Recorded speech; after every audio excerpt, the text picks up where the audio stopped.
to pass this message to His Excellency the President, William Samoei Ruto. Your Excellency, Kenya is a sovereign state. We are happy that you have embraced dialogue. We are happy that the young generation, the Gen Zs, have spoken, and they have spoken with finality. Your Excellency, you have embraced all leaders, and you have called them to the table. Personally, I have served in the military, and I know that war is not the path to go.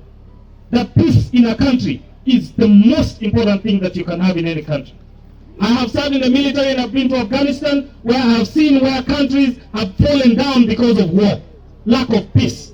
Let us talk together. Let us sit down. Your Excellency, you have dissolved your cabinet, and I know you are going to do more.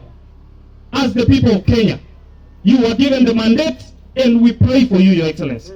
And I know that as a man of God, you need to have better intellectual freedom and impeccable sagacity, and you should not succumb from pressures from any diabolical quarters. Your Excellency, now that you are going to reconstitute government and you are going to have a new cabinet in place, we wish that you look at the following attributes in the leaders that you are going to pick. Your Excellency, we need leaders who are loyal to the people of Kenya and to the Constitution of Kenya.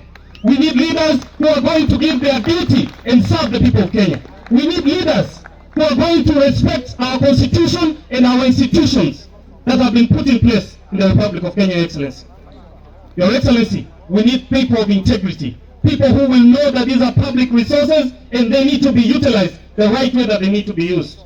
Your Excellency, lastly, we know that you are a person of selfless service, and we wish to categorically state that even as the Gen Zs have spoken, that this is a new trend that will continue going forward into the generations to come.